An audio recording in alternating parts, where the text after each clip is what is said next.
Ce soir d'automne, dans un restaurant du Bois de Boulogne, une soirée on ne peut plus conviviale touche à sa fin.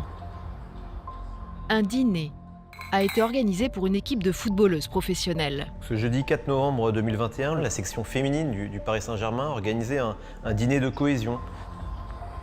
Ça se fait dans un club de football pour resserrer les rangs, pour aller un petit peu tous dans le même sens. On est à une semaine du match contre Lyon, qui est le match le plus important de l'année. Il y a eu beaucoup de nouvelles, c'est un moment clé pour créer une bonne émulation, pour que les filles soient à fond. C'était un moment clé de la saison. Les joueuses dînent dans ce restaurant qui se trouve au Bois de Boulogne. Et vers 21h45, elles ressortent du restaurant, du Chalet des Îles. Parmi elles, un petit groupe de 3 s'apprête à repartir en voiture.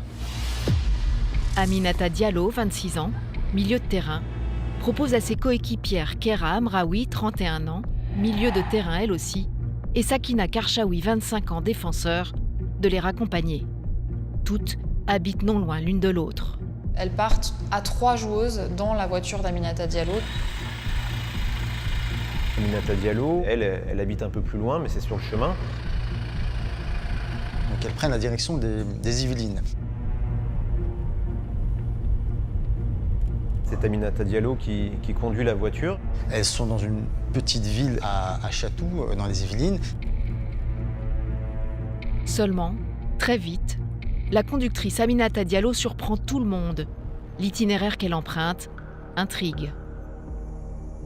De manière assez étrange aux yeux de ses passagères, elle insiste, semble-t-il, pour déposer d'abord Sakina Karchaoui devant son domicile. Alors qu'elles sont toutes proches du lieu de résidence de Kera Amraoui.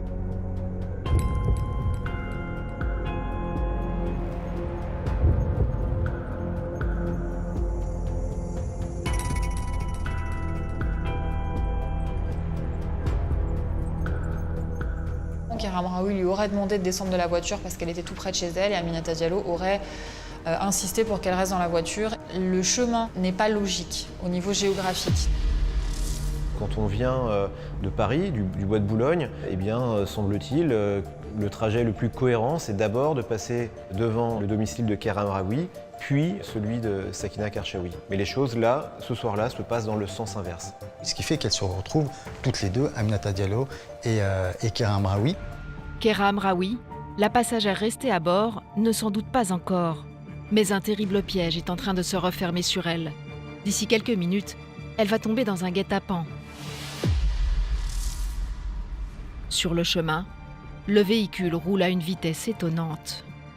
Après avoir déposé Sakina Karchaoui, Aminata Diallo roule vraiment à une allure très, très modérée. La voiture roule tout doucement, mais vraiment très lentement. Elle part de 5 à 10 km/h. Lorsque soudain, vers 22h45, 2 individus surgissent. Arrivé à hauteur d'une camionnette, il y a 2 hommes qui sortent devant la voiture.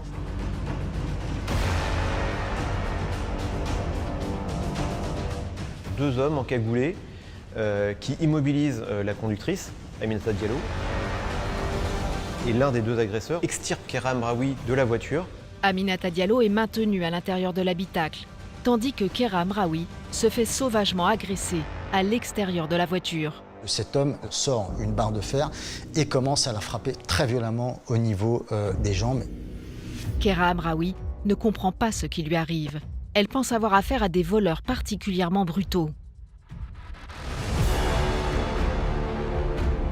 Le passage à tabac de Kera Amraoui dure.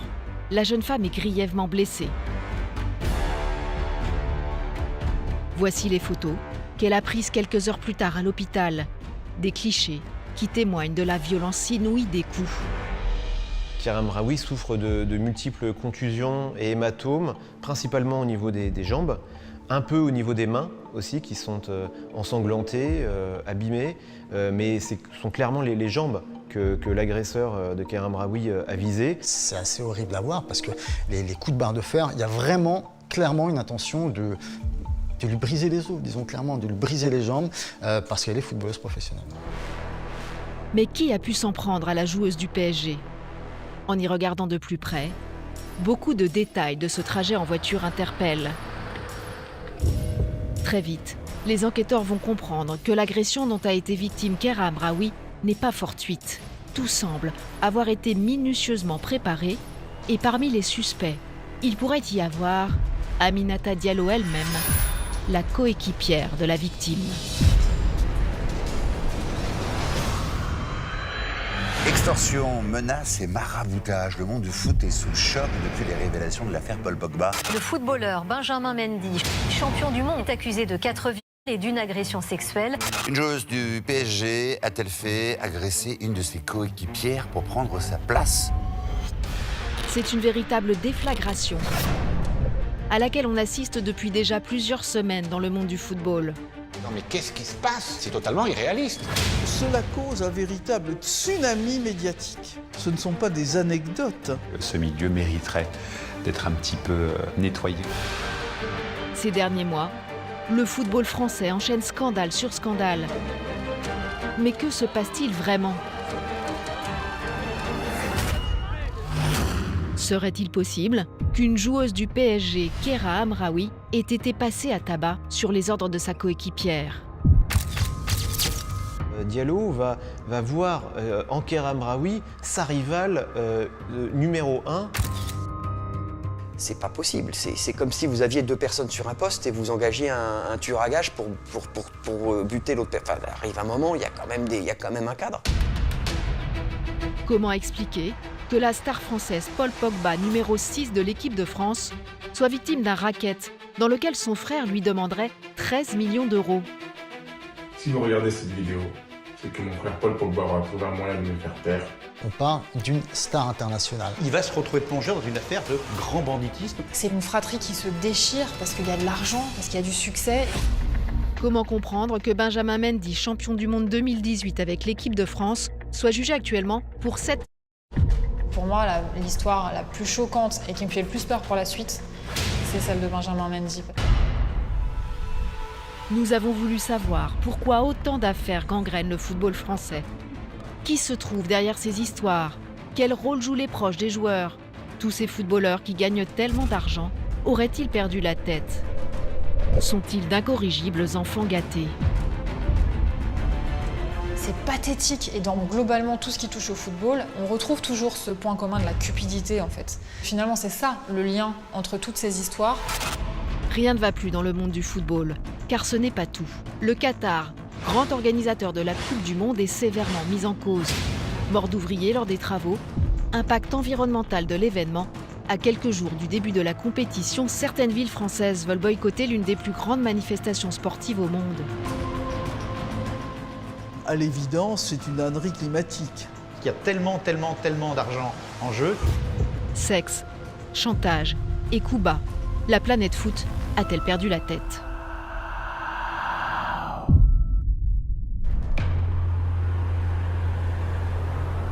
Ce 4 novembre 2021, Kera Hamraoui vient de se faire agresser violemment. Elle se rend à l'hôpital. Elle nécessite des soins urgents. Bien, Kera Hamraoui part à l'hôpital de Poissy pour se faire soigner. Ce sont d'abord ses mains, avec de sérieuses coupures, qui nécessiteront des points de suture, mais surtout ses jambes, qui ont fait l'objet de coups violents, de barres de fer, et qui vont aussi nécessiter des points de suture. À cet instant, Kera Hamraoui n'a aucune idée de l'identité de ses agresseurs. Cependant, lorsqu'elle se rend au commissariat de Versailles pour porter plainte, son récit va permettre de désigner de potentiels suspects. Car souvenez-vous, il y a ce détour fait par Aminata Diallo pour déposer d'abord Sakina Karchaoui, la 3e joueuse du PSG, alors qu'il était plus logique de raccompagner Kera Hamraoui en premier. Il y a aussi la voiture qui ralentit anormalement quelques secondes avant le guet-apens. Et puis, Aminata Diallo, la conductrice, qui ressort indemne de l'agression, sans blessure. Depuis le début de cette histoire, j'ai des doutes sur le rôle joué par Aminata Diallo. On aurait vraiment dit qu'elle savait comment cela allait se passer. Les policiers s'interrogent alors. La conductrice Aminata Diallo dit-elle toute la vérité? Dès ses premières auditions, donc dans le lendemain et le surlendemain de l'agression, il y a quelques doutes qui semblent apparaître au fil de ses déclarations, au fil des questions aussi des enquêteurs. Quelques doutes, mais pas de certitude réelle. Pourtant, 6 jours plus tard, un incroyable coup de théâtre se produit. Aminata Diallo, la conductrice du véhicule et coéquipière de Kera Hamraoui, est placée en garde à vue. La nouvelle fait l'effet d'une bombe. Une joueuse du PSG a-t-elle fait agresser une de ses coéquipières? C'est ce que se demande la police judiciaire de Versailles. Aminata Diallo a été placée en garde à vue ce matin. Je reçois une notif sur mon téléphone, Aminata Diallo en garde à vue. Ça m'est rarement arrivé à ce point-là. Le ciel me tombe sur la tête. Quand je vois la notif, j'ouvre le truc, je vois que c'est en plus en lien avec une agression de Kera Hamraoui, mais vraiment je tombe des nues, mais total, j'étais sur les nuages dans le ciel et je m'écrase par terre, d'un coup. Aminata Diallo est entendue pendant plus de 30 heures. Et vous allez le voir, la jeune femme va tout faire pour se dédouaner. Lors de sa première garde à vue, Aminata Diallo balaie d'un revers de la main tous les éléments qui sont présentés par les enquêteurs. Aminata Diallo, tout de suite, elle nie complètement. Elle dit qu'elle est choquée, qu'on puisse la soupçonner, qu'elle ait pu téléguider une telle agression. Elle rétorque que ce sont des éléments tout à fait subjectifs, qu'elle n'a rien à se reprocher. D'ailleurs, comme le montrent des photos et des vidéos prises à Zanzibar à l'été 2021, Aminata Diallo et Kera Hamraoui passent parfois du bon temps ensemble. Elles entretiennent des relations cordiales. On sait qu'elles s'entendaient très bien, d'ailleurs avec d'autres joueuses du PSG, et qu'elles partaient en vacances ensemble. Elles ont des relations plutôt amicales. Seulement voilà, même si Aminata Diallo nie une quelconque responsabilité dans l'agression de sa coéquipière, les enquêteurs vont rapidement envisager un mobile crédible. Au lendemain de l'agression, tout de suite, sur les réseaux sociaux, il y a des internautes qui connaissent très bien le football, qui relèvent tout de suite. Elle joue au même poste au Paris Saint-Germain, elle joue au même poste en équipe de France. On pense tout de suite dans l'affaire Hamraoui Diallo qu'il y a quelque chose de pas net. Il y a cette histoire de rivalité, de concurrence entre les deux. Il y a des soupçons, il y a des doutes tout de suite sur Aminata Diallo, ça apparaît presque énorme. C'est-à-dire qu'il faut bien comprendre qu'un joueur professionnel, il ne se bat pas contre des adversaires le jour du match. Il se bat contre des coéquipiers à l'entraînement pour être dans le 11. Sa vie, c'est ça. Ce qui est clair, c'est qu'elles jouent au même poste et qu'effectivement, quand l'une joue, l'autre ne joue pas. C'est quand même un scénario qui avait été envisagé dès la révélation de l'agression. C'est pas la première fois dans l'histoire du sport qu'il y a la rivalité entre deux filles, deux championnes, deux garçons, pour une place dans l'équipe, pour une place de titulaire, que ce soit en équipe de France ou au PSG. Mais là, il y a un passage à l'acte qui est complètement tabou et c'est ça qui est choquant, évidemment. Et à partir de là, elle se serait fabriqué l'idée que sans Kera Hamraoui, la vie serait plus belle. Alors Aminata Diallo, qui joue au même poste que Kera Hamraoui, était-elle jalouse de sa coéquipière au point d'organiser contre elle un guet-apens? La rivalité sportive entre les deux femmes serait-elle à l'origine de ce passage à tabac? Pour les enquêteurs, ce mobile est de plus en plus plausible. D'autant que cette agression des joueuses du PSG en rappelle une autre. Et vous allez le voir, les similitudes sont troublantes. On a tous pensé à un autre épisode, cette fois-ci qui s'est déroulé sur les patinoires américaines aux États-Unis, entre deux grandes championnes américaines, Nancy Kerrigan, la petite fiancée de l'Amérique, et sa rivale pour les Jeux Olympiques de Lillehammer en Norvège en 1994, Tonya Harding. C'était une patineuse qui avait commandité le cassage de jambes de sa concurrente. Nancy Kerrigan agressée à coups de barre de fer jeudi dernier à Detroit lors des championnats des États-Unis.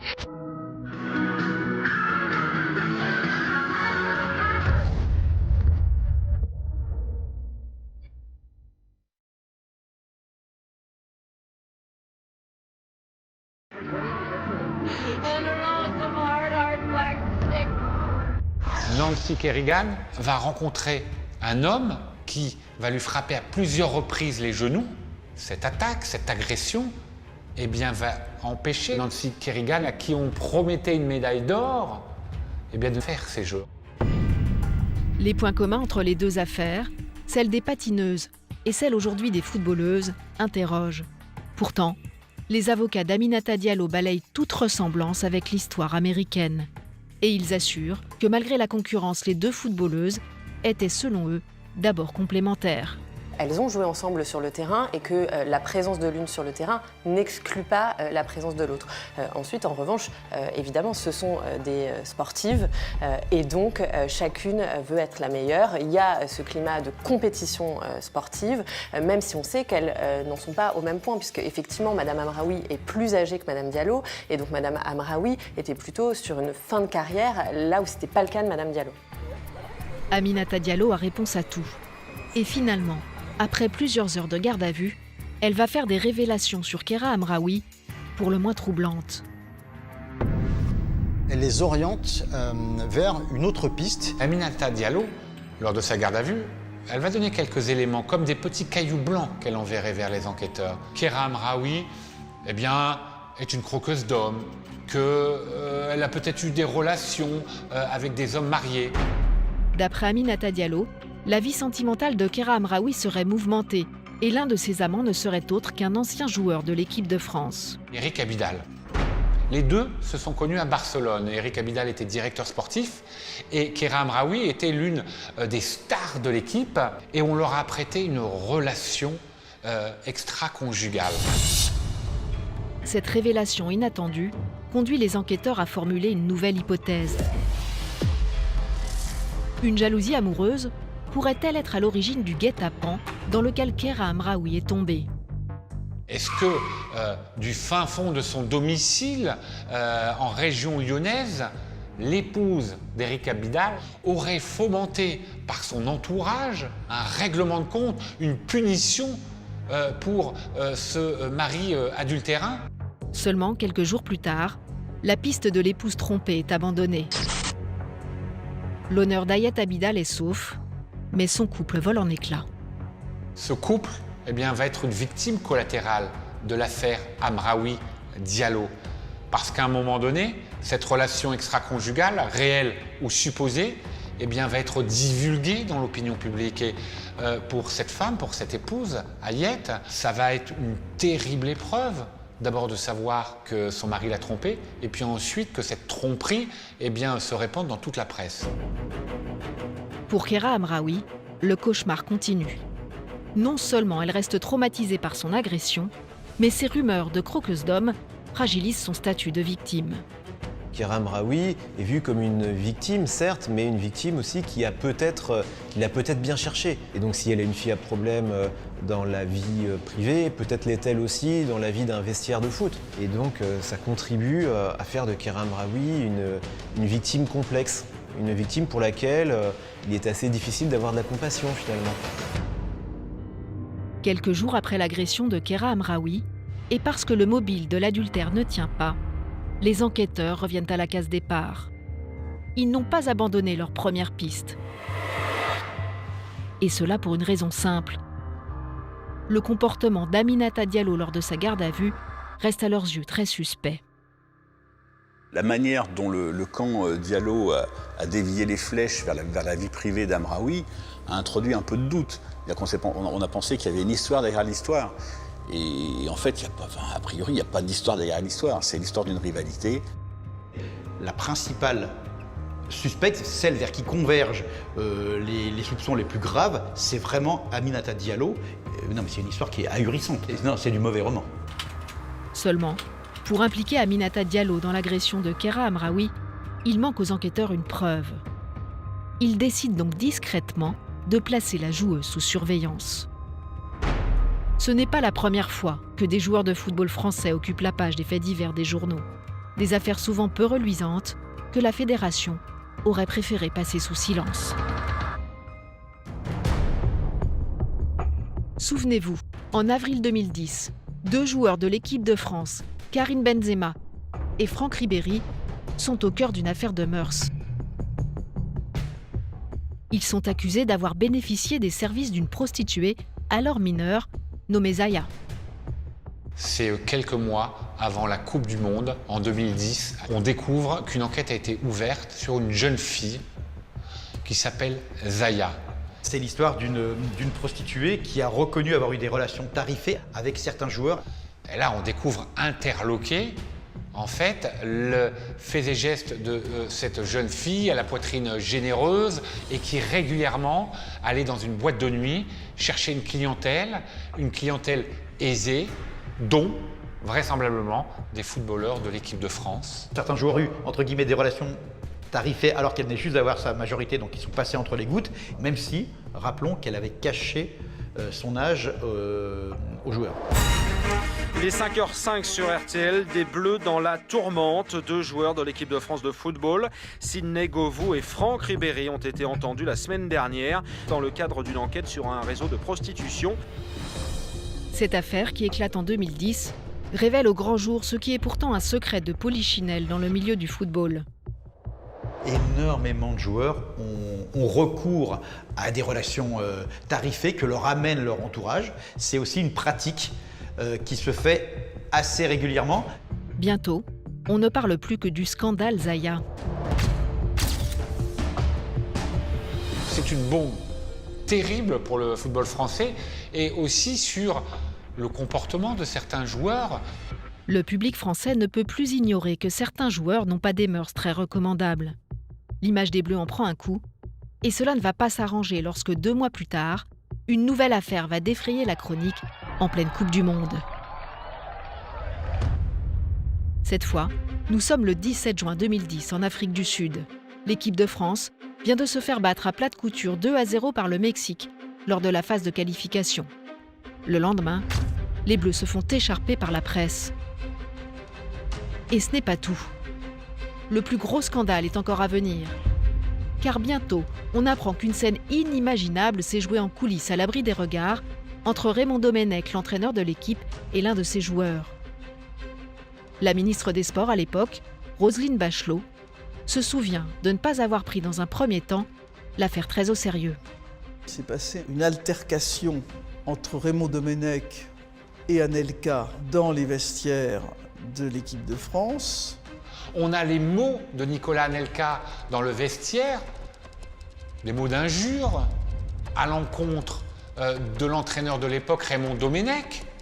Je ne vais pas répéter l'injure d'Anelka à Domenech, mais cette injure qui aurait dû rester comme un propos de vestiaire est mis en titre dans le journal L'Équipe. Cela cause un véritable tsunami médiatique. Nicolas Anelka sera expulsé de l'équipe de France. Avion direction Paris, il rentre à la maison. Ça va devenir une affaire politique. Je suis à Johannesburg à l'époque, ma conseillère en communication qui me dit « Madame la ministre, vous devez de réagir ». Je lui dis « Écoutez, ministre des Sports, ministre de la République, je ne vais pas commenter une injure de vestiaire entre 2 gens énervés à la sortie d'un match qu'on a perdu ». Mais très vite, la ministre ne va plus avoir le choix. Car après l'éviction du joueur irrespectueux Nicolas Anelka, une rébellion inédite dans l'histoire de la Coupe du Monde va se dérouler sous le regard médusé des spectateurs du monde entier. Les Bleus, censés s'entraîner avant leur prochain match contre l'Afrique du Sud, vont faire grève. Les joueurs refusent de descendre du car. On dit on n'y va pas. Et il n'y en a pas un seul dans le bus qui va dire « Allez, vous venez maintenant, vous êtes des sales gosses, on va s'entraîner ». C'est une gifle pour le football français. Incroyable. L'équipe se retranche dans le bus, tout rideau tiré. Et c'est finalement un Raymond Domenech fébrile qui prend la parole pour lire un communiqué des joueurs, pour le moins déconcertant. En conséquence, et pour marquer leur opposition à l'attitude adoptée par les plus hautes instances du football français, l'ensemble des joueurs a décidé de ne pas participer à la séance d'entraînement programmée aujourd'hui. Merci, monsieur. Quel est ton commentaire, Raymond ? Cette rébellion jugée honteuse provoque la colère du directeur de la fédération dépêché sur place, Jean-Louis Valentin. Je considère que ce qui se passe cet après-midi est un scandale. Un scandale pour les Français. Un scandale pour les jeunes qui sont ici. Un scandale pour la fédération et pour l'équipe de France. Qu'est-ce qui s'est passé ? Donc dans ces conditions, je démissionne. Dans le monde du sport, c'est la consternation. C'est l'image de la France, il faut bien le comprendre, l'équipe de France. C'est le joyau de la France. On a gagné cette première Coupe du Monde en 98 avec des Zidane, avec des Lizarazu. Ils avaient cette image de bons gamins, on va dire. Ils ont pris en otage l'équipe de France. J'ai surtout l'impression de me balader dans un asile de fous en ce moment. Cette bande de nazes, ils ne se rendent pas compte à quel point ils rendent tristes des milliers et des milliers de personnes en France. Ils s'en rendent pas compte. C'est que ces gens-là sont déconnectés. L'affaire prend une telle ampleur que cette fois Roselyne Bachelot décide de monter au front. Là, je me dis, bon, il faut que je téléphone au président de la République, Nicolas Sarkozy, qui me dit, tu restes en Afrique du Sud, tu vas voir les joueurs et tu les engueules. Facile. Dès mon arrivée à Naïsna, Raymond Domenech va m'expliquer qu'il ne faut pas que j'aille leur serrer la main pour ne pas les déranger.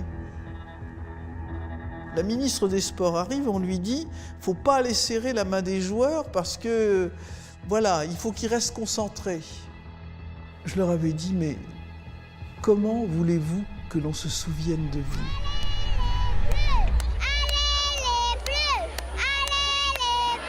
Et ce qui devait arriver, arriva.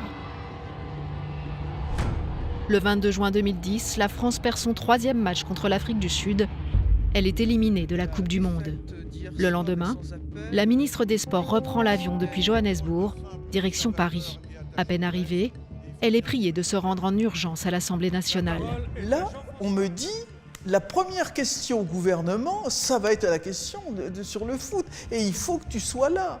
Il n'y a pas d'avion direct Johannesburg-Paris. Je vais donc faire un Johannesburg-Amsterdam, Amsterdam-Paris. Des motards vont m'attendre à la descente de l'avion et j'arrive à 3h moins 1 aux questions au gouvernement. Et on m'interroge sur l'équipe de France de football.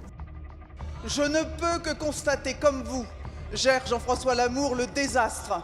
Le désastre, avec une équipe de France où des caïds immatures commandent à des gamins apeurés. Là, je dis exactement ce que j'ai ressenti.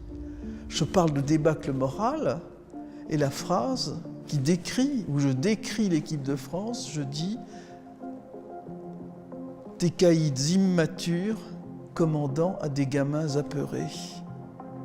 On n'est pas dans un sport ordinaire. C'est aussi ça qui explique toutes ces dérives. Les joueurs se sont crus plus forts que tout, plus forts que leur entraîneur, plus forts que leur président, plus forts que tout le monde. La crise de Naïsna a montré à quel point cette génération à ce moment-là était hors sol, se croyait tout permis et ne comprenait pas parfois qu'il y a des choses qui ne se faisaient pas, comme contester toujours l'autorité. Des joueurs qui se sont comportés comme des enfants gâtés. Voilà l'image que beaucoup ont gardée des footballeurs qui ont participé à ce que l'on appelle maintenant le fiasco de Naïsna. Alors les choses ont-elles changé aujourd'hui? Pas vraiment, si l'on en croit Roselyne Bachelot, qui réitère sa sentence de l'époque. Finalement, les caïds sont immatures parce qu'ils commencent trop tôt, parce qu'il y a trop d'argent, il y a trop d'admiration et que ça tue les gens dans leur capacité de progression, dans leur maturation affective, intellectuelle, psychologique.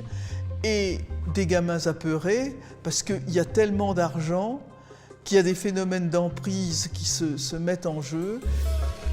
Car il y a bien un coupable que tout le monde s'accorde à désigner, c'est l'argent, qui coule plus que jamais à flot et qui entraînerait les joueurs dans toutes sortes d'excès. Le football est allé presque trop loin, c'est comme un ogre qui a tellement mangé qu'il ne peut plus se déplacer en fait. Il y a vraiment un côté comme ça de trop plein, de boulimie d'argent, de boulimie de succès, de boulimie d'image qui finit par être dégoûtant. Le foot vit dans une espèce de vase clos, dans un monde un peu à lui, un peu perché, avec des outrances, beaucoup d'outrances. Le monde du football serait donc définitivement perverti par l'argent.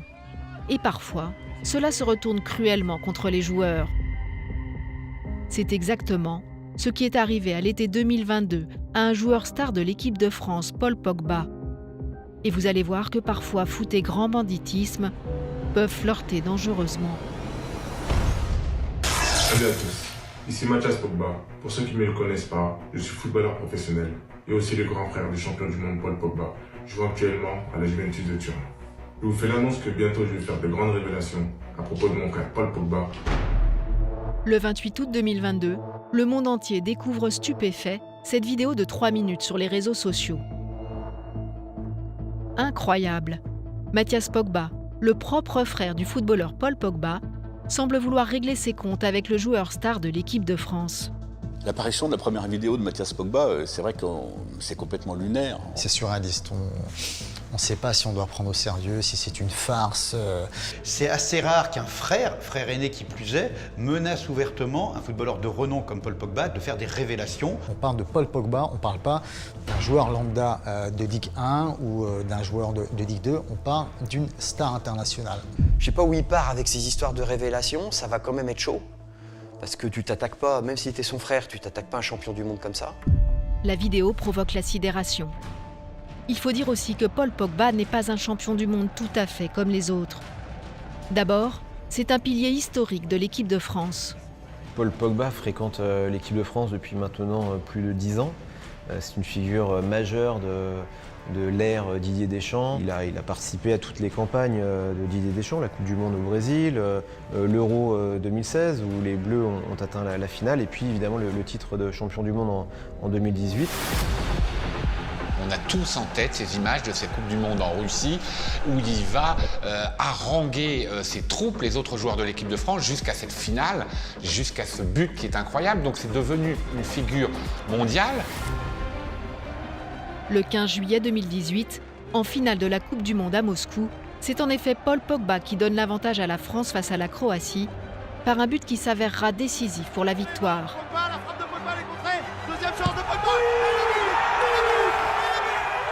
Et puis Paul Pogba, c'est aussi un personnage. Un joueur dont le charisme et les qualités de meneur font l'admiration de ses fans, mais aussi de ses coéquipiers. C'est un joueur joyeux, extrêmement extraverti, mais quelqu'un de positif dans un groupe et très apprécié par les autres. C'est une personnalité aussi extrêmement solaire, qui n'hésite pas à jouer aussi avec les caméras, qui fait parler de lui pour son look, pour ses extravagances capillaires. C'est l'homme aux 1000 coupes de cheveux. À chaque fois, il arbore une nouvelle coupe, parfois extravagante. Donc c'est devenu la star des jeunes parce qu'il est énormément sur les réseaux sociaux. Et aussi parce que sur le terrain, c'est un joueur dominant. Au milieu de terrain, c'est l'un des très très grands talents du football français. Alors, comment Paul Pogba, un joueur si apprécié du public, peut-il être jeté en pâture sur les réseaux sociaux par son propre frère Mathias ? Ce déballage de linge sale en public paraît totalement incompréhensible. Si je fais cette vidéo aujourd'hui et me lance dans cette démarche, c'est que j'estime que le public français, italien, espagnol, anglais, et plus encore l'équipe de France, la Juventus, les coéquipiers de mon frère et ses sponsors, méritent de savoir certaines choses. Tout ça risque d'être explosif et de faire grand bruit. En fait, si l'on en croit Mathias Pogba, les qualités prêtées à son frère ne seraient que façade. Paul aurait en réalité un double visage. Il dit vous allez voir qui est le réel Paul Pogba, vous allez avoir sa vraie image. Moi-même, son frère, j'ai subi ce qu'il m'a fait. Alors tout ça est nimbé d'un mystère parce qu'il ne va pas dans les détails. C'est attendez, vous allez voir. Je pense que ce que j'ai à dire risque d'intéresser beaucoup de monde. Et il y aura des éléments et de nombreux témoignages pour confirmer mes propos. Restez à l'écoute. À très bientôt. Mathias Pogba entretient savamment le suspense. Mais que s'est-il passé entre les deux frères Pogba pour qu'ils en arrivent là ? Les journalistes qui s'emparent de l'affaire vont vite comprendre qu'elle remonte déjà à plusieurs semaines. Le 16 juillet 2022, plus d'un mois avant la vidéo de Mathias, Paul Pogba a déposé plainte. Ce qu'il raconte aux policiers est digne d'un film de gangster. Depuis plusieurs semaines, il subirait en effet un chantage financier et vivrait un véritable calvaire. Et tout cela expliquerait la vidéo de Mathias Pogba. Pour le comprendre, il faut remonter au printemps 2022. Nous sommes le 19 mars. Paul Pogba quitte son club de Manchester United en Angleterre pour rejoindre ses coéquipiers de l'équipe de France en vue de la préparation d'un match amical. Il y a un rassemblement de l'équipe de France à Clairefontaine et Paul Pogba, qui est l'une des stars avec Kylian Mbappé, eh bien il s'y rend. Paul Pogba profite alors de sa présence en région parisienne pour retrouver son quartier d'enfance le temps de quelques heures. À l'occasion de ce rassemblement de l'équipe de France, Paul Pogba retourne chez lui en Seine-et-Marne, là où il est originaire, pour retrouver ses copains, quelque chose de très classique. Il va aller là où il a habité, à Roissy-en-Brie, jusqu'à 13 ans. Et puis il va manger avec ses copains d'enfance avec qui ils ont fait les 400 coups.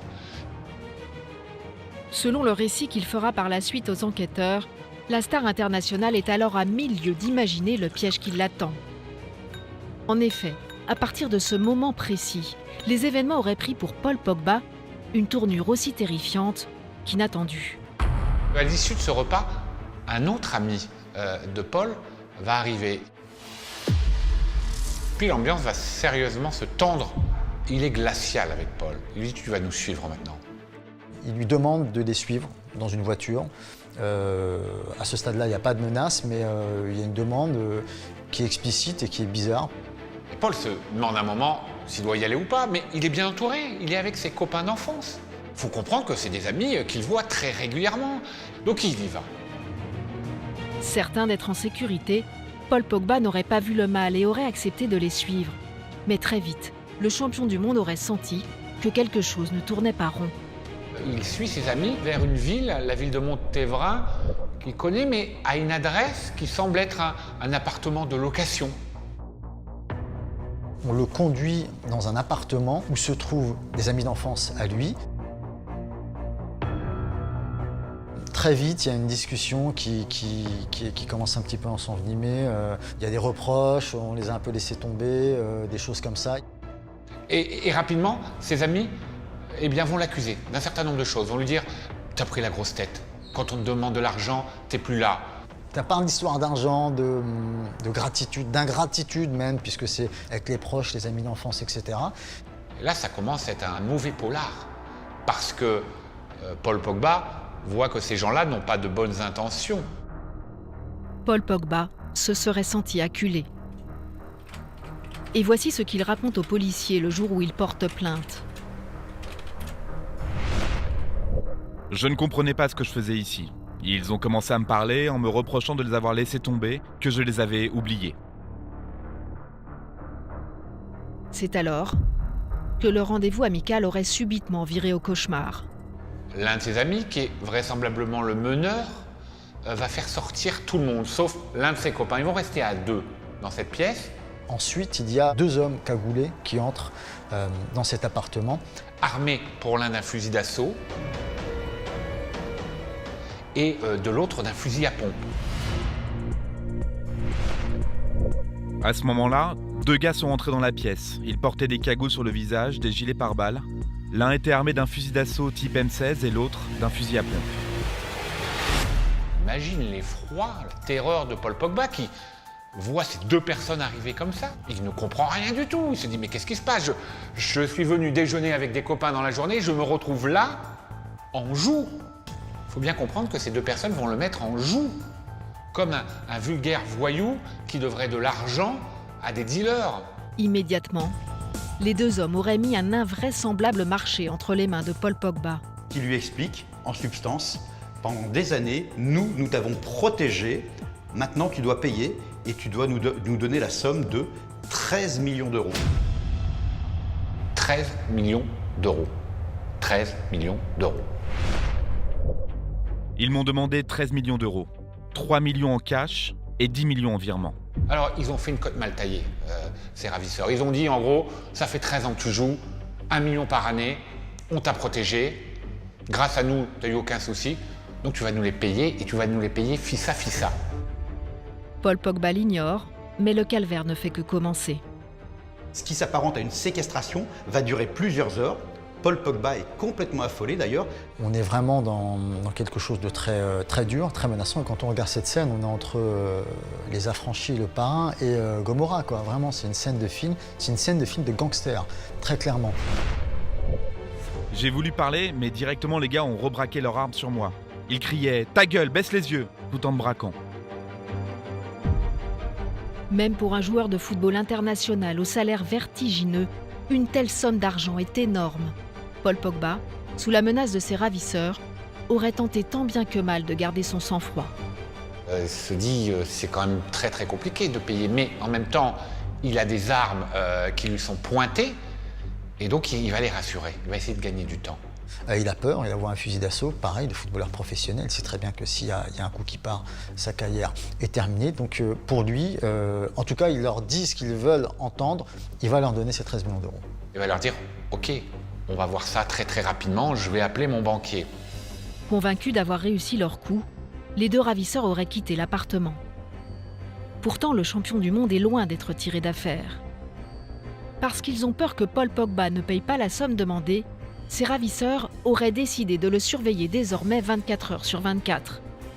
Il ne lui aurait donc plus été possible d'échapper à leur injonction de payer. On lui a mis un fil à la patte, ses amis lui ont mis un fil à la patte. C'est l'un des copains de Paul Pogba, qui va désormais le suivre chacun de ses gestes, pour s'assurer que Paul fait bien les choses. Et puis, le lendemain, son fil à la patte, son mauvais garde du corps, si je peux parler ainsi, va dire il faut appeler la banque. Et voilà Paul Pogba qui décroche son téléphone et qui appelle son banquier. Là, il lui dit j'ai besoin de 13 millions d'euros. Il va tenter tout bêtement de payer cette somme. Et c'est sa banque qui va refuser de faire un virement d'une telle aussi énorme. Cependant, les racketteurs de Paul Pogba ne se seraient pas avoués vaincus. Et là, il va quand même accepter de sortir 100 000 euros d'un compte pour le donner à un de ceux qui l'ont menacé. 100 000 euros et quelques cadeaux qu'ils vont aller s'offrir chez le sponsor du joueur, un magasin Adidas sur les Champs-Élysées. Paul Pogba a un compte et ils vont prendre au nom de Paul Pogba plus de 30 000 euros de matériel. 30 000 euros, ça fait beaucoup de chaussures de sport. La boutique Adidas, devant cette demande assez incongrue, va directement appeler Paul Pogba qui va se rendre sur place. Il va accepter de mettre sur son compte le matériel et ils vont partir avec ces 30 000 euros de matériel. Pour Paul Pogba, c'est l'humiliation de trop. La star française décide de siffler la fin du match. À un moment donné, Paul Pogba a estimé que cette pression devenait trop insistante. Il n'a plus envie de payer. Il faut comprendre que quand vous êtes un joueur de foot comme Paul Pogba, une star mondiale, vous êtes un peu la vache à lait de vos anciens amis. Ces anciens amis, ils ont gagné le loto à vie avec Paul Pogba. C'est-à-dire que régulièrement, eh bien, il relève les compteurs, si on peut utiliser cette formule, il lui demande de l'argent. Et là, il y a une certaine forme de lassitude de Paul Pogba qui se rend bien compte que ce sont des faux amis, ces gens-là. Il va changer son portable, il n'a plus envie de les avoir directement. Et va s'instaurer un jeu du chat et de la souris entre Paul Pogba et les demandeurs de rançon, ces demandeurs d'argent, qui ont de plus en plus de mal à le contacter, à le voir. Paul Pogba tente d'échapper à ses persécuteurs, mais ceux-ci sont tenaces. Alors qu'il pense les avoir semés en s'installant en Italie pour jouer à la Juventus de Turin, le 16 juillet 2022, Paul Pogba retombe en plein cauchemar en sortant de l'entraînement. Un jour, à l'entraînement, il apprend que certains proches sonnent à la porte du centre d'entraînement de Vinovo où s'entraîne la Juventus de Turin et demandent à le voir. Et tous ces gens-là sont venus pour lui dire il faut payer. Son départ de Manchester pour Turin n'avait visiblement rien changé puisque ses proches là, qui continuaient à lui réclamer de l'argent eh bien, le suivaient même physiquement jusqu'à son nouveau lieu de travail, le centre d'entraînement de la Juventus. Et ce jour-là, un ultime et terrible coup de théâtre se serait produit. La tentative d'extorsion dont Paul Pogba se dit victime va prendre une dimension familiale. Parmi eux, il reconnaît son frère, et c'est là, à cet instant précis, qu'il comprend que son frère fait partie de la clique des maîtres chanteurs. Ça, c'est tout à fait nouveau que Mathias, son frère de sang, qui a toujours été là, eh bien, se retrouve finalement dans le camp des méchants. En plus de ses amis d'enfance, Mathias Pogba, le propre frère de Paul, serait donc lui aussi mêlé à cette tentative d'extorsion. Ce frère aîné, qui avait pourtant invité Paul quelques jours plus tôt dans un hôtel de luxe à Paris, afin de participer à la soirée de lancement de Golden Score, une association de coaching pour sportifs en fin de carrière. Regardez, Mathias Pogba, le frère aîné, apparaît ce soir-là aux côtés de Paul, tout sourire et admiratif, comme il l'avait toujours été jusque-là. Et là, ça prend une dimension familiale beaucoup plus importante parce que la famille est en train d'exploser et elle va exploser. C'est à cet instant-là qu'il décide d'agir et de briser l'omerta. Et ce jour-là, en portant plainte, quelque part, il va devenir le premier footballeur de l'histoire à dire non à ce genre de pression. Et là, d'un coup, c'est ce qu'on va appeler l'affaire Pogba qui va se déclencher et qui va avoir des répercussions énormes. L'affaire Pogba est maintenant entre les mains de la justice. Mais si dans un premier temps, Paul est soulagé d'avoir porté plainte, cette affaire entache sérieusement sa réputation, quand bien même il apparaît comme victime. Un problème, vous allez le voir, que rencontre aussi la joueuse du PSG, Keira Amraoui.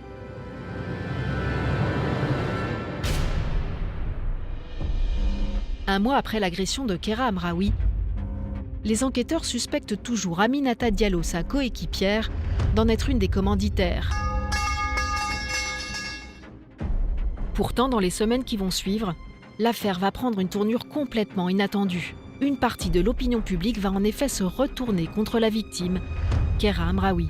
Pour moi, là où ça va vraiment dégénérer dans une histoire insoutenable, c'est le lynchage en fait, qui va suivre de Keira Amraoui. Il y a eu effectivement des forces qui se sont mises très rapidement en branle pour raconter une autre histoire, une histoire alternative. Il faut dire qu'après l'agression, plusieurs journalistes reçoivent d'étranges coups de téléphone qui discréditent la personnalité de Keira Amraoui. J'ai reçu des coups de fil, comme tout le monde, et j'étais assez halluciné de ce que j'entendais. Amraoui, tu la connais pas, elle est ceci, elle est cela. Ces coups de fil émaneraient de l'entourage d'Aminata Diallo. Des proches qui relaieraient les révélations que celle-ci a faites, souvenez-vous, lors de son audition. Aminata Diallo dépeignait alors Keira Amraoui comme une croqueuse d'hommes, briseuse de ménage. Et pour ne rien arranger, fin janvier 2022, un échange privé entre Keira Amraoui et une amie fuite sur les réseaux sociaux. Keira Amraoui étale sa relation avec Eric Abidal en des termes peu flatteurs. Je pense, lui, c'est numéro 1, niveau bouffon. Hé, clochard, si t'aimes ta femme et tout, t'as besoin de le mettre sur Instagram. Mais pendant 3 mois, j'étais son assistante sociale. Il me racontait tout, miskine. Putain, je suis morte. Un langage cru qui va rapidement se retourner contre elle. Tout le monde commence à prendre en grippe Keira Amraoui. Et Keira Amraoui, en fait, c'est simple. Elle coche toutes les cases du mot qui va sortir et moi qui va me toucher au cœur, du mot de sorcière. C'est-à-dire que c'est une femme libre, qui mène sa vie sentimentale comme elle l'entend, ce qui est totalement normal. C'est une femme puissante, c'est une footballeuse, elle est grande en taille, elle a des grands cheveux bouclés, blonds, vraiment une crinière de lionne, et en plus, elle est rebeu. Donc là, elle coche toutes les cases de la sorcière. Et en fait, commence à sortir un vocabulaire autour d'elle d'insultes. Ce qui s'exerce à ce moment-là, c'est quand même un vrai lobbying médiatique, plutôt du camp Diallo, qui vise à discréditer Amraoui et finalement à reporter sur elle la responsabilité de l'incident, l'origine de la jalousie et finalement la révélation de la vie privée de Amraoui qui n'est pas liée du tout à l'agression. Pour les gens, ça a envoyé quand même un bruit de fond qui consistait en fait à mettre en cause la moralité d'Amraoui. Il y avait l'infidélité derrière en toile de fond présumée de l'un ou de l'autre. On a réussi à construire un environnement autour de cette histoire qui a notamment fait florès sur Twitter, qui effectivement ont tout de suite rangé Aminata Diallo du côté des victimes. Alors qu'en fait l'histoire est simple, c'est comme une fille qui se fait déboîter à la barre de fer. Je dis, y a pas de... Quand t'es journaliste, tu le sais. Le chemin de croix de Keira Amraoui est loin d'être terminé. Cible d'attaque sur les réseaux sociaux, la footballeuse est aussi progressivement lâchée par ses coéquipières du PSG qui lui reprochent d'avoir orienté les soupçons des enquêteurs vers Aminata Diallo. Tout va se retourner contre Amraoui, qui va d'un coup passer pour non plus une victime, mais une balance qui a osé balancer honteusement une de ses coéquipières. Et tout le reste de l'équipe, en fait, va prendre fait et cause pour Diallo. Et Amraoui, la victime, va se retrouver complètement isolée. Et les joueuses du PSG ne s'arrêtent pas là. Le 22 février 2022, 2 d'entre elles, membres de l'équipe de France féminine, affichent publiquement leur soutien à Aminata Diallo au moment de célébrer un but, lors d'un match qui les oppose aux Pays-Bas. Katoto et Diani célèbrent le but en venant devant le banc et en disant devant la caméra « c'est pour toi, Ami » et en faisant un A avec leurs doigts, en soutien à Aminata Diallo. Je pense qu'elles sont persuadées que leur amie Aminata Diallo a vécu quelque chose d'horrible à cause de Keira Amraoui. Je pense qu'elles en sont sincèrement persuadées. Et c'est ce qui explique aussi pourquoi il y a des joueuses de l'effectif qui ont soutenu Aminata Diallo. Et puis, au plus fort de cette cabale sportive, les supporters eux aussi lâchent Keira Amraoui. En février toujours, cette fois pendant un match de l'équipe masculine du PSG, un message assassin apparaît dans les gradins du Parc des Princes. Au même moment, dans un stade tout proche, l'équipe féminine du PSG joue elle aussi, avec Keira Amraoui de retour sur le terrain. L'équipe masculine du PSG et l'équipe des féminines jouent en même temps. Donc Keira Amraoui, elle est sur le terrain. Et pendant qu'elle est en train de jouer sous les couleurs du Paris Saint-Germain, au même moment, dans le Parc des Princes, le lieu sacré de l'histoire du PSG, sort une banderole qui la défonce. Une banderole qui dit « Keira Amraoui », voilà, en changeant son prénom, à qui le tour ? Ça parle de sa façon d'être, de sa façon de parler, de son origine. Donc cette banderole, elle est tout simplement scandaleuse. Je me suis dit, le clan Diallo est fort, quoi. Parce que ça veut dire qu'ils ont des relais, une banderole, elle ne rentre pas au stade comme ça. Une banderole, c'est un geste collectif quand même. Enfin, il y a quelqu'un qui a l'idée, on l'a fait rentrer. C'est pas juste 3 personnes qui prennent leur téléphone. Et donc ça m'a un peu intrigué, ouais. Et moi, je suis devant mon match, devant mes 2 matchs. Je vois Keira Amraoui qui est en train de jouer et je vois ce couteau dans le dos au Parc des Princes en même temps. Et là, je suis tellement en colère que je me mets à chialer. En l'espace de quelques semaines, Keira Amraoui voit l'impensable se produire. Le monde entier se ligue contre elle, la victime d'une agression à la barre de fer. Ce qui est terrible, c'est que Keira Amraoui est une victime. Elle était victime d'une agression terrible. Elle a des séquelles physiques, ça a des conséquences sur sa carrière, des conséquences sur son image, sur sa vie privée. Et malgré ce statut de victime, elle devient une pestiférée. Au point que le PSG ne la faisait plus entraîner avec le reste de l'équipe à un moment et avait pensé à s'en débarrasser, à la laisser partir. La tournure que prend l'affaire paraît d'autant plus incompréhensible que pendant ce temps, l'enquête progresse. Et de nouveaux éléments vont encore renforcer les soupçons envers Aminata Diallo. En effet, les investigations de la police judiciaire de Versailles montrent que si les joueuses du PSG se sont liguées contre Keira Amraoui, ce n'est pas par hasard. Un mystérieux intermédiaire les a contactées et Aminata Diallo n'y serait pas pour rien. Il y a un corbeau qui appelle des joueuses de l'équipe du Paris Saint-Germain pour parler mal, entre guillemets, de Keira Amraoui. Et on arrive à identifier ce fameux corbeau, quelqu'un qui est surnommé Jaja, qui se trouve en prison à Lyon et qui est une connaissance d'Aminata Diallo. En effet, ce corbeau présumé, dit Jaja, figurerait dans le répertoire téléphonique d'Aminata Diallo. Là, ça commence en effet à faire beaucoup. Interrogée à nouveau, Aminata Diallo nie tout lien avec le dénommé Jaja, avant de reconnaître partiellement le contraire. Aminata Diallo va prétendre dans un premier temps qu'elle ne le connaît pas, qu'elle-même a reçu des appels de ce corbeau, puis finalement l'analyse de son téléphone va démontrer le contraire, donc elle va bien être obligée de reconnaître que oui, elle le connaît un peu cet homme. Voilà, tout en prétendant qu'elle n'a donné aucune espèce de consigne à cet individu et qu'elle n'est surtout pas l'instigatrice de ces appels malveillants.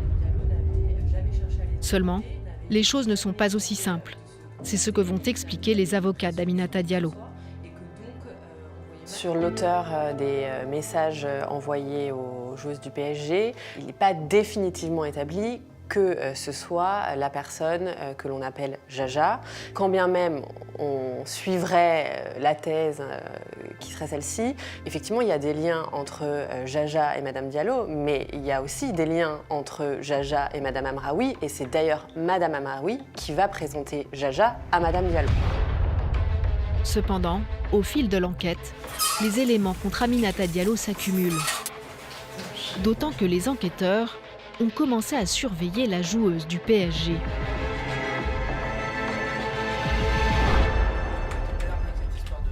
L'enquête va prendre une nouvelle dimension lorsque les enquêteurs vont pouvoir sonoriser, c'est-à-dire placer des micros à l'intérieur du véhicule d'Aminata Diallo et à l'intérieur de son appartement. C'est-à-dire que c'est pas juste des écoutes téléphoniques, c'est des méthodes qu'on utilise contre les trafiquants de drogue. Ils ont sonorisé son appartement.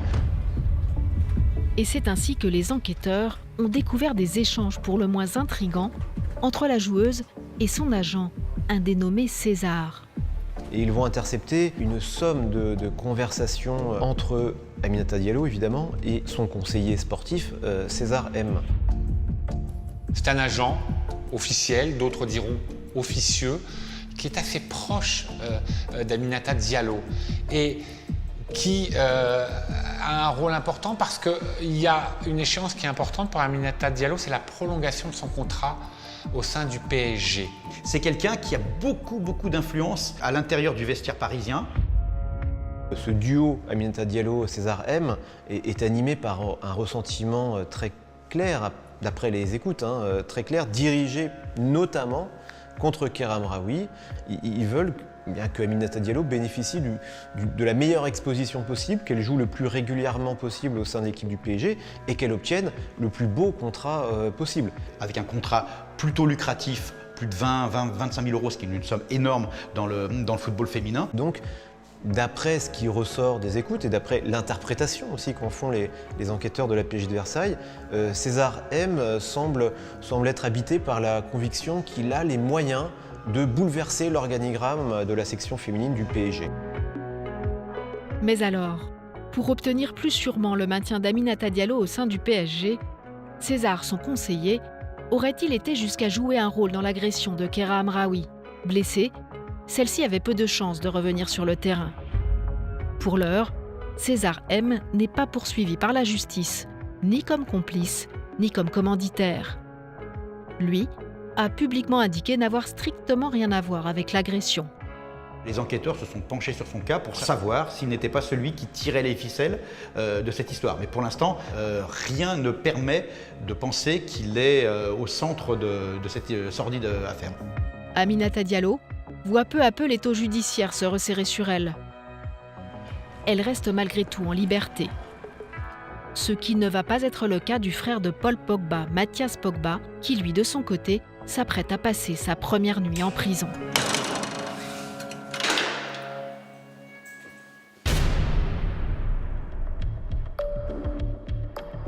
Trois semaines après la publication de la vidéo de Mathias Pogba, qui promettait des révélations sur son frère Paul, tout ça risque d'être explosif et de faire grand bruit. C'est un nouveau coup de théâtre qui fait la une de l'actualité ce 14 septembre 2022. On va parler football maintenant, ou en tout cas ce qu'il en reste avec cette accélération dans l'affaire Pogba. Le frère de l'international Mathias Pogba est en garde à vue ce soir. Bien qu'il nie les faits qui lui sont reprochés, Mathias Pogba est placé en détention provisoire. Les enquêteurs sont persuadés qu'il aurait publié cette vidéo en guise de vengeance contre son frère Paul. Souvenez-vous, le champion du monde avait, selon ses dires, refusé de verser les 13 millions d'euros réclamés par ses maîtres chanteurs lors du fameux guet-apens qui lui aurait été tendu au printemps 2022. Et selon les policiers, Mathias ferait partie du commando. Mon client conteste avec force, depuis le début de ce dossier, avoir commis une extorsion de fonds ou une association de malfaiteurs, puisqu'il est également mis en examen pour ça. On n'imagine pas que le frère soit impliqué dans ces proportions dans l'affaire, en fait. Pourtant, quelques jours après son placement en détention, Mathias Pogba va publier de nouvelles vidéos. Et contre toute attente, il persiste et signe. Bonjour à tous, je suis Mathias Pogba. Si vous regardez cette vidéo, c'est que mon frère Paul Pogba va trouver un moyen de me faire taire. C'est pourquoi j'enregistre cette vidéo dans l'objectif que quoi qu'il m'arrive, tout soit révélé et que le vrai visage de mon frère, ce grand hypocrite manipulateur sournois, cet homme mauvais et égoïste, que ce criminel soit dévoilé au grand jour. En fait, c'est une erreur stratégique invraisemblable de la part de Mathias Pogba de faire cette vidéo. Il devient un protagoniste évident de l'affaire. Ah bah en fait, il avait prévu à l'avance une mise en ligne de vidéos, d'ailleurs qui ne va pas beaucoup plaire au juge, qui va le maintenir en prison, parce que c'est une façon de la prison d'en rajouter une couche et de mettre encore plus la pression. Et ça veut dire qu'il a prémédité ça. Pourtant, il y a quelque chose qui cloche dans cette série de vidéos. rien ne semble naturel. Il lit quelque chose, le ton est mécanique, il n'y a rien de naturel. C'est surréaliste. On se dit que les vidéos dans le genre qu'on voyait, c'était des organisations terroristes, malheureusement, qui prennent comme ça une feuille face caméra. On imaginerait presque quelqu'un qui lui a mis un fusil sous la tempe et qui lui dit « parle », un otage. On se demande si derrière tout ça, il n'y a pas quelqu'un qui tire les fils et si Mathias Pogba n'est pas tout simplement une marionnette aux mains de personnes beaucoup plus dangereuses et beaucoup plus influentes. Alors, y aurait-il derrière Mathias Pogba d'autres commanditaires ? Dans le milieu du football, cela n'aurait rien d'étonnant. Je suis à demi surpris parce que sous la pelouse, il y a des choses pas très glorieuses, il y a des choses pas très nettes, il y a des histoires d'argent, il y a des histoires de menaces, il y a des histoires très très graves, il y a des histoires qui relèvent quasiment du grand banditisme. En fait, c'est une espèce de millefeuille à plusieurs étages et il y a ceux qui font pression et eux-mêmes sont sous pression de la part de bandits lourdement armés avec des casiers judiciaires. Et surtout, ces longues vidéos publiées sur les réseaux sociaux, cela ne ressemble pas à Mathias Pogba. Ceux qui le connaissent disent que vraisemblablement, c'est pas lui qui a tout écrit, qui n'en a pas la capacité en fait. Je connais, il se trouve, puisque je faisais une émission télé, je faisais l'équipe du soir avec lui, sur la chaîne L'équipe. Et c'est vraiment un mec que j'aime bien. Je trouvais qu'il était très droit, très correct. Je suis sûr qu'il est sous pression et qu'il s'est senti menacé, ouais, ça j'en suis certain. On est tous un peu dans un sentiment de malaise parce que Mathias et Paul, d'abord son frère, parce qu'ils s'adorent. Mais pour les enquêteurs, Mathias Pogba semble à l'évidence très impliqué dans cette affaire. Preuve en serait cette autre scène surréaliste qui se serait jouée à l'été 2022, 4 mois après le premier guet-apens. Le 31 juillet, ces maîtres chanteurs vont aller taper, toucher ce qui est le plus intime pour Paul Pogba, sa mère.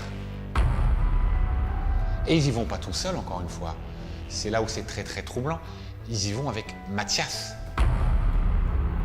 Il est là, dans ce salon avec sa mère, avec ses maîtres chanteurs qui disent « Maintenant, madame, il faut que votre fils y paye ». Et là, à cet instant précis, la famille Pogba va complètement exploser parce que la poutre maîtresse de la famille, la maman Pogba, va devoir se positionner. On sent que la maman, eh bien, elle est déchirée entre ses deux enfants, qu'elle ne veut pas trop charger Mathias, qu'elle se dit que ce sont peut-être les circonstances qui l'ont amené à faire ce qu'il n'aurait jamais dû faire. Et c'est une vraie tragédie familiale. Elle va choisir assez vite le clan de Paul, mais la famille Pogba, à ce moment-là, elle explose. Mathias Pogba semble avoir perdu pied. D'ailleurs, sa vidéo, au fil de ses 64 longues minutes, paraît de plus en plus confuse. Aujourd'hui, mon père m'a placé dans une situation où je suis obligé de m'exprimer publiquement si ma famille et moi-même voulons un avenir. Les masques vont tomber comme R. Kelly, Weinstein et Mendy. Ces vidéos, elles sont longues, mais il n'y a rien dedans. Il y a beaucoup de verbes, de menaces, de choses creuses comme tu préfères me voir mort, tu as fait exploser la famille, nous allons voir ton vrai visage. Mais derrière tout ça, il n'y a que des mots. Il commence à dérouler toute une histoire. Bon, tout est un petit peu mélangé, tout s'entremêle. On dit que son frère est d'une radinerie incroyable, que quand il lui a demandé de l'argent ou d'autres, il ne l'a jamais fait, ce qui n'est pas vrai d'ailleurs. C'est toujours la même idée, c'est-à-dire jusqu'à quand peut-on aider l'autre? Est-ce que si Paul Pogba gagne 25 millions d'euros par an, est-ce qu'il doit donner 1 million à chacun de ses frères? Ou alors est-ce qu'il doit donner 500 000 euros? Ou alors est-ce qu'il doit donner 200 000 euros? De toute façon, ses frères ont estimé que c'est pas assez. Et donc la question est toujours jusqu'où on va et où on s'arrête. Mais alors, si Mathias Pogba est impliqué dans le chantage fait à son frère, resterait à déterminer un mobile. Au-delà de l'argent, il pourrait y avoir une autre explication, toute simple. Il faut savoir que Mathias Pogba, c'est quelqu'un qui a une carrière de footballeur plutôt médiocre. Partout où il est passé, il n'a jamais vraiment été au niveau et au fur et à mesure, il descendait de niveau. Il a fini en division 4 française et il vivait un petit peu au crochet de son frère. Il en a conçu de l'aigreur. Mathias Pogba, il n'aura jamais le talent de Paul Pogba, c'est une réalité ça. Et c'est ça qui est dur à accepter aussi. Ça n'enlève rien à ce qu'il dit, peut-être qu'il y a dans les choses qu'il dit, il y a peut-être des choses qui sont justes et qui sont vraies, je ne sais pas. Mais cette réalité-là ne changera jamais. Mathias Pogba ne sera jamais Paul Pogba, il n'aura jamais son talent, il ne réussira jamais comme lui, et donc son désir ne sera jamais comblé. Cette aigreur aurait-elle poussé Mathias Pogba à publier au total ses 26 vidéos, jusqu'à lancer un dernier pavé dans la mare qui va provoquer un tsunami médiatique. Sachez que mon frère, à plusieurs reprises, a jeté des sorts à ses coéquipiers footballeurs, dont le prodige Kylian Mbappé. Là, il sort un mot magique, qui est celui de Kylian Mbappé. Il dit, et ce n'a jamais été prouvé par l'enquête, qu'il aurait jeté un sort sur Kylian Mbappé par un marabout. Mais devant les enquêteurs, Paul Pogba dément cette nouvelle sortie de son frère. Pogba a dit oui, j'allais le voir, mais pour des œuvres de charité, mais jamais pour jeter un sort à Kylian Mbappé. De l'extérieur, ça paraît complètement incongru. Il faut savoir quand même qu'une partie des joueurs de l'équipe de France croient au maraboutage. Le maraboutage a toujours existé. J'ai connu des joueurs qui avaient des lézards séchés dans leur sac, d'autres qui avaient des gris-gris dans le protège-tibia. Le maraboutage existe depuis des années. On a posé la question à Didier Deschamps en conf. Est-ce que le maraboutage, ça vous dit quelque chose ? Je vis sur la même planète que vous, donc c'est quelque chose qui est présent depuis, je sais pas, j'étais pas né certainement, donc avec, voilà, chacun a cette liberté aussi de croyance. Moi, ça me pose pas de problème, je suis pas là pour juger. Si ça permet à certains de mieux se sentir psychologiquement ou autre... Il s'est bien gardé de folkloriser ou de ridiculiser le recours au marabout parce qu'on n'est pas très loin de la préparation mentale en fait. Il suffit que le joueur y croit ou y accorde crédit pour qu'il y trouve un confort psychologique. Et le confort psychologique, c'est le mental ou la façon de se conditionner mentalement pour le joueur et elle est essentielle. L'affaire du maraboutage fait tellement polémique que Kylian Mbappé lui-même doit sortir du silence. Je préfère faire confiance à la parole d'un coéquipier. Voilà, je pense qu'il est déjà dans certains problèmes. Je pense que c'est pas le moment d'en rajouter pour lui. Et il m'a appelé, il m'a donné sa version des faits. Aujourd'hui, au jour d'aujourd'hui, à l'heure où je parle, c'est sa parole contre la parole de son frère. Donc je vais faire confiance à mon coéquipier. C'est pas un épisode si anodin que ça, parce que ça va crisper quand même les relations entre l'entourage de Kylian Mbappé et l'entourage de Paul Pogba. Ils vont devoir s'appeler. Et Paul va dire à Kylian, mais jamais j'ai jeté un sort sur toi. Tout ça est faux. L'histoire de marabouter un coéquipier qui plus est n'est pas un concurrent, c'est une histoire qui n'a ni queue ni tête, mais qui avait surtout pour but de mettre le nom de Kylian Mbappé en avant et de donner encore plus d'audience et de force à la menace du frère Pogba. Bien malgré lui, Kylian Mbappé se retrouve donc associé à une affaire d'extorsion de fonds. Et il n'est pas au bout de ses surprises, car il est aussi cité dans l'autre dossier sulfureux du moment, celui qui oppose les deux joueuses du PSG, Keira Amraoui et Aminata Diallo.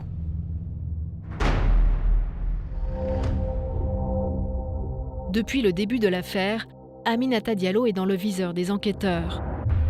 Elle est soupçonnée d'avoir attiré sa coéquipière dans un guet-apens, au cours duquel Keira Amraoui a été violemment agressée. Aujourd'hui, Aminata Diallo cherche à tout prix des soutiens. D'autant qu'après sa garde à vue, le renouvellement de son contrat au PSG paraît plus hypothétique que jamais. Et à la surprise générale, Kylian Mbappé et ses proches vont lui apporter une aide inespérée. Quelques jours après une première mise en garde à vue d'Aminata Diallo, la famille Mbappé invite Aminata Diallo à une soirée.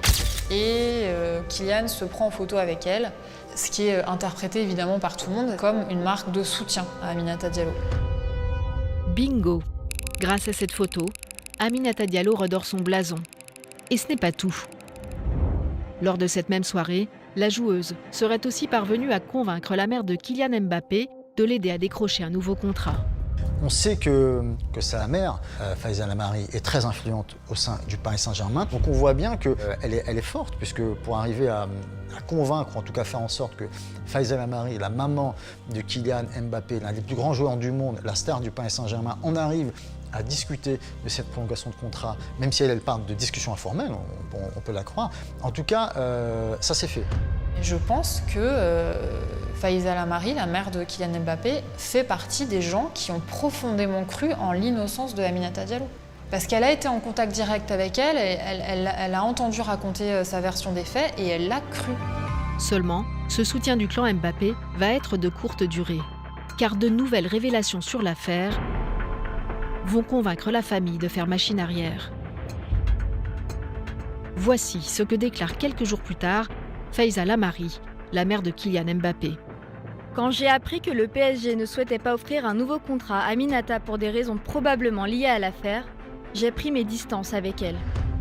En effet, en parallèle, les enquêteurs de la police judiciaire de Versailles avancent leurs pions. Et ils pensent avoir identifié les membres du commando qui a agressé Kéra Amraoui.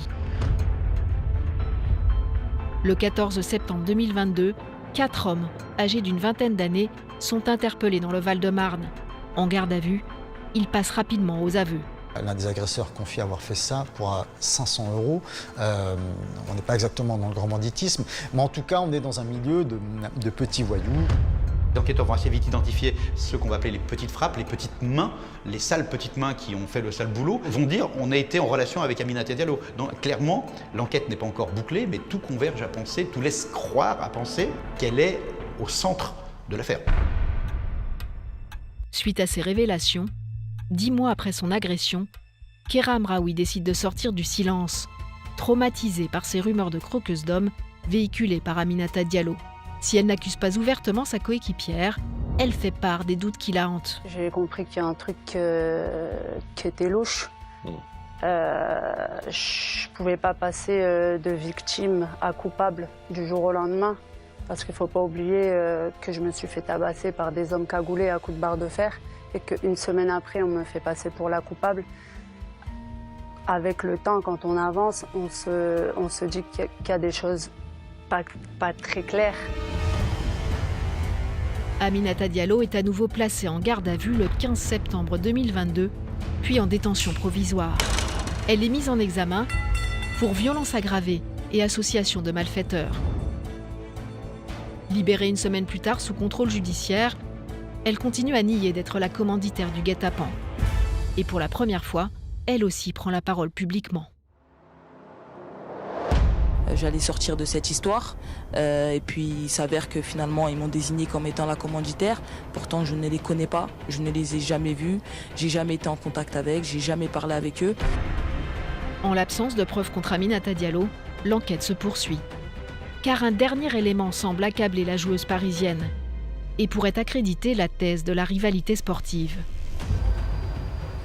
En effet, l'un des agresseurs de Kéra Amraoui va, lors de sa garde à vue, faire une autre révélation. Ce qui va aussi nourrir les soupçons des enquêteurs, c'est qu'un des 4 agresseurs va expliquer que quelques instants après avoir frappé aux jambes Kéra Amraoui, il va recevoir un coup de fil en disant « Vous lui avez pas cassé les genoux, il faut recommencer ».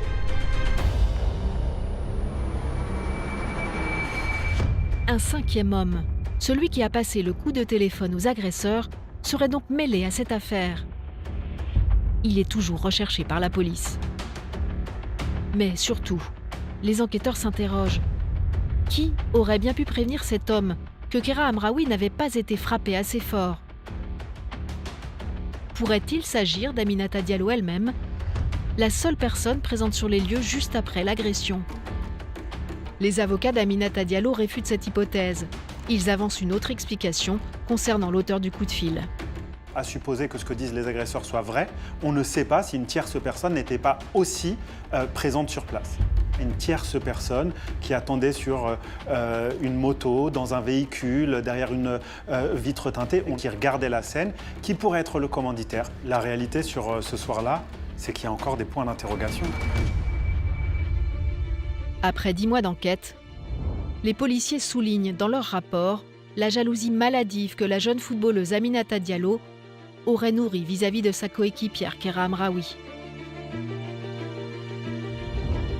Il a ainsi été prouvé de manière irréfutable qu'Aminata Diallo nourrissait une véritable haine à l'encontre de sa partenaire de club, qu'elle considérait comme un obstacle à sa propre carrière sportive. Ce rapport pointe également une lente dérive psychologique, devenue pour ainsi dire pathologique, et des traits de personnalité pour le moins inquiétants. Cette affaire semble tellement liée à la psychologie, voire à la psychiatrie d'une joueuse en état de faiblesse ou en état de jalousie obsessionnelle. Est-ce qu'elle se dit j'ai vu, enfin j'accède parce qu'enfin elle avait enfin le bon contrat avec le PSG ou le contrat qu'il fallait, enfin je vais accéder à ça, je suis en fin de contrat, l'autre va me le retirer. Est-ce qu'elle a senti une espèce de situation d'urgence autour de ça? Est-ce qu'elle a senti de l'injustice par rapport au fait qu'on prenne Amraoui? Alors, Aminata Diallo serait-elle fragile psychologiquement, au point d'avoir élaboré cette terrible machination contre sa rivale? La joueuse dément catégoriquement et dénonce un acharnement. Il y a encore une fois une manière de me rabaisser, de me diaboliser et de m'atteindre, mais ça n'a pas fonctionné. Je vais très bien, je vous rassure, psychologiquement, et je suis consciente de tous mes faits et gestes. Dans les prochains mois, l'enquête devra déterminer le rôle précis qu'Aminata Diallo aurait joué dans l'élaboration de cette sordide agression. Selon ses avocats, la joueuse n'aurait rien à se reprocher. Il n'y a pas d'éléments matériels. Je crois qu'il faut juste s'arrêter à là. Aujourd'hui, ce que je constate, c'est qu'on a monté une affaire en épingle parce qu'elle aurait roulé un peu plus doucement que la normale. Ce ne sont pas des éléments factuels qui me permettent d'établir que ce sont des preuves suffisantes pour aller sur le chemin de la culpabilité. Aminata Diallo a quitté définitivement le PSG pour rejoindre sa famille en Isère. Sa carrière semble aujourd'hui plus que compromise. À l'image d'un autre footballeur, Benjamin Mendy, actuellement jugé pour des faits encore plus graves. Décidément, l'année 2022 aura été celle des dérapages dans le football français. Le pire de toutes ces affaires extrasportives, ça reste quand même l'affaire Benjamin Mendy. C'est un coup de tonnerre qui éclate à l'été 2021. Benjamin Mendy, le défenseur le plus cher de l'histoire du football, est placé en détention provisoire en Angleterre, où il joue pour le club de Manchester City. L'affaire fait la une de la presse anglaise et internationale. Certains journaux vont jusqu'à affirmer qu'il aurait vu 3 femmes en 24 heures.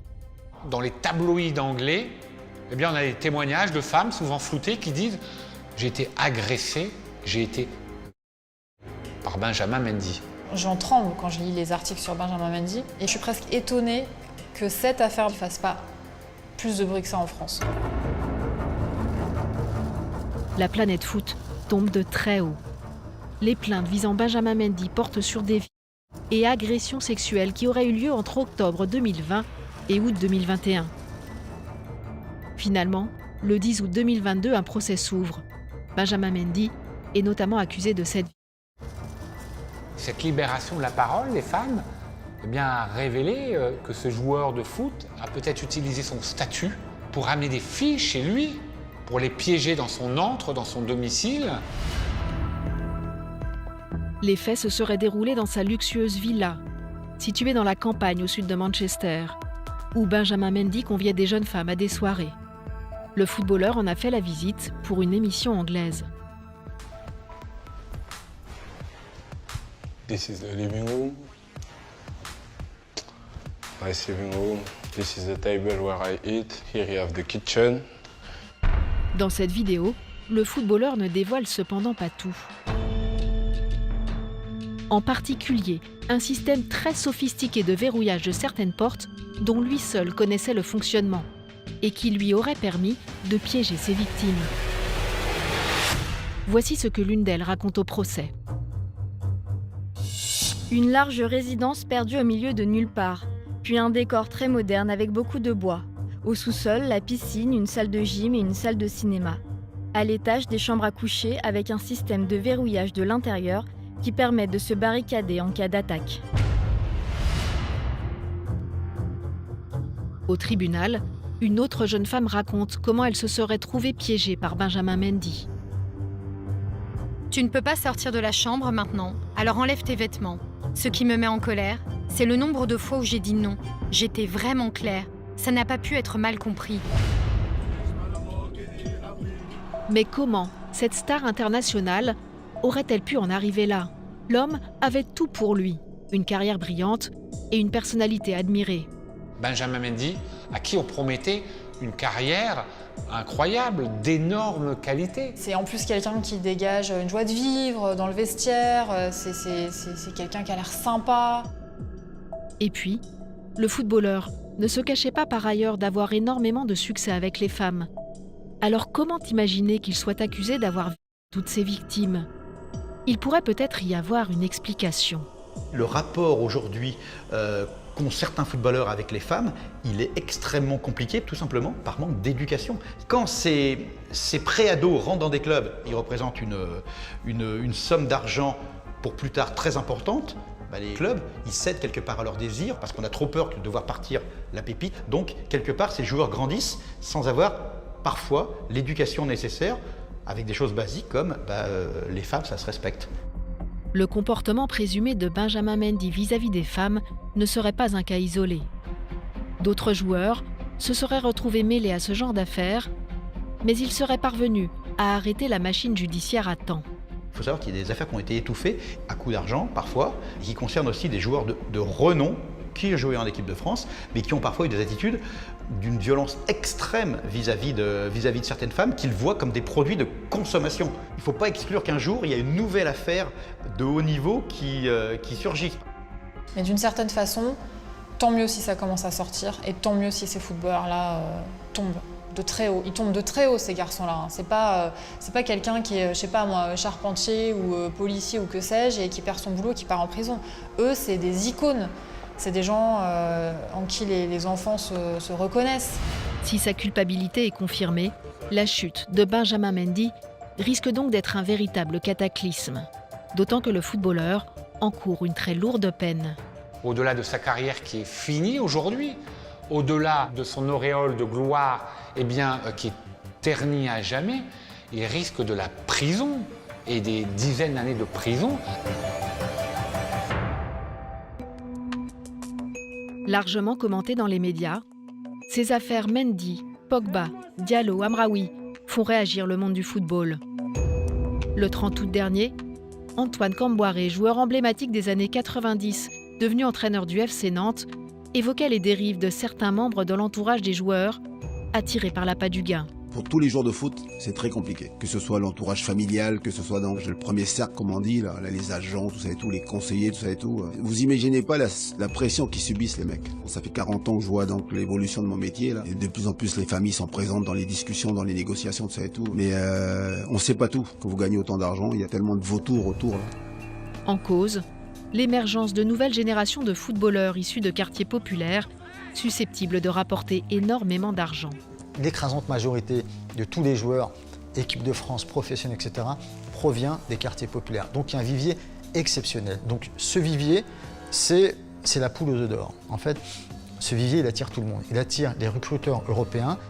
Des quartiers qui produisent des joueurs, mais aussi des conseillers parfois très intéressés, qui ont repéré le pactole potentiel. Ces stars sont entourées de personnes qui ne sont pas toutes recommandables. Il y a les agents qui sont licenciés, qui sont reconnus, qui sont appréciés. Et puis il y a les autres, des gens pas toujours bien intentionnés, qui veulent profiter évidemment. Alors, argent et amitié font-ils toujours bon ménage? Je pense que c'est un vrai problème pour les footballeurs et c'est une vraie pression.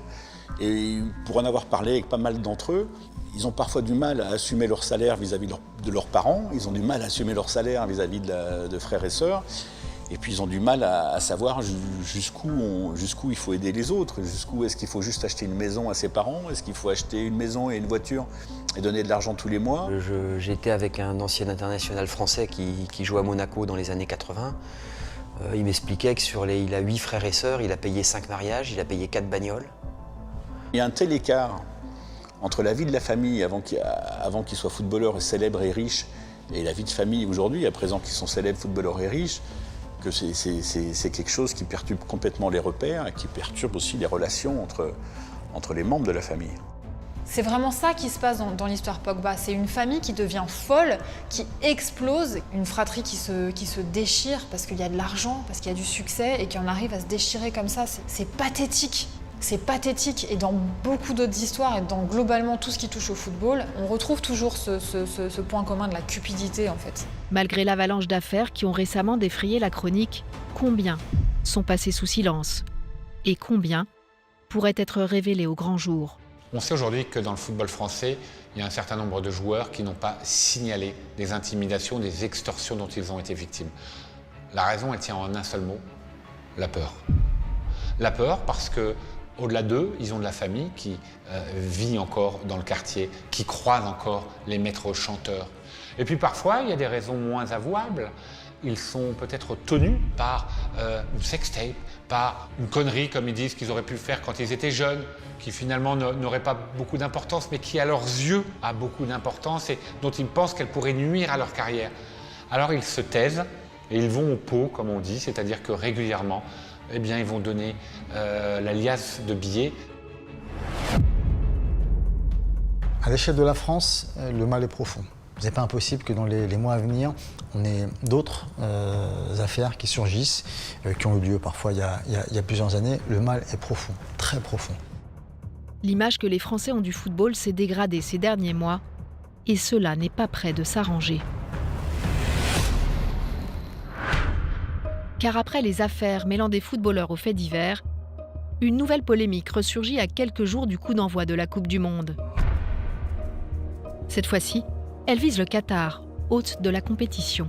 On reproche à l'Émirat du Golfe l'utilisation de climatiseurs dans les stades. Et pire,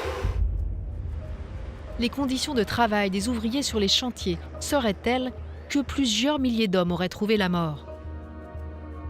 Alors faut-il boycotter la compétition ? En France, le débat fait rage. La Coupe du Monde au Qatar doit avoir lieu et en tout cas, aucun intérêt de faire autant de cinéma un mois avant, alors que Paris a vendu sa ville au Qatar. Pourquoi ne pas se servir de la caisse de résonance que va être le mondial pour faire le point sur certains comportements que, de notre point de vue d'occidentaux, on ne peut pas accepter, comme le traitement des droits de l'homme au Qatar, l'homophobie, le droit des femmes. Plutôt que de partir sur un boycott pur et dur qui tombe un peu d'une façon cynique quelques mois avant la compétition, et le sport est toujours bien pratique pour se donner bonne conscience, profitons plutôt de ça pour appuyer et dire là ça ne va pas. Moi je crois plutôt à la théorie du on regarde et on voit que ça ne va pas plutôt qu'on tourne le dos. On assiste là depuis quelques jours, quelques semaines, à une espèce de Qatar bashing. Mais je veux bien, mais ce Qatar bashing, il fallait l'opérer, mais infiniment en amont. Qu'est-ce qu'on ne va pas apprendre maintenant sur le Qatar d'ici le coup d'envoi de la Coupe du Monde? On peut s'attendre à tout. Il peut y avoir une escalade folle de révélations fausses, vraies, on ne saura pas. On nous parle de vaporisation, de transport en avion des supporters vers les lieux hôteliers. Tout ça paraît absolument incroyable. Moi, je défends la non-hypocrisie dans ce domaine. Ça a été attribué au Qatar, c'est pas d'hier, c'est même d'avant-hier. Il eût été bon à cette époque, si on avait des choses à dire, de les dire. Il est certain aussi qu'il y a une douzaine d'années, les questions climatiques n'avaient pas le même impact qu'aujourd'hui et que, à l'évidence, c'est une ânerie climatique. Mais bon, maintenant, ils sont attribués au Qatar. Écoutez, on va regarder l'équipe de France et on va la soutenir. Certains maires vont même jusqu'à décider de ne pas retransmettre les matchs sur écran géant, au premier rang desquels la maire de Paris, Anne Hidalgo. Mais je pense que c'est pour des raisons idéologiques et politiques. Ce qui est très surprenant, c'est que Madame Anne Hidalgo peut se retrouver assez fréquemment au Parc des Princes, aux côtés des Qataris, qui eux-mêmes sont propriétaires de son club préféré. J'espère pour elle, les maires de Paris, le PSG. Là, il y a quelque chose que je ne saisis pas bien. Malgré toutes ces polémiques qui secouent le monde du football, nul doute que les Français seront nombreux à suivre les performances des Bleus lors du mondial à venir.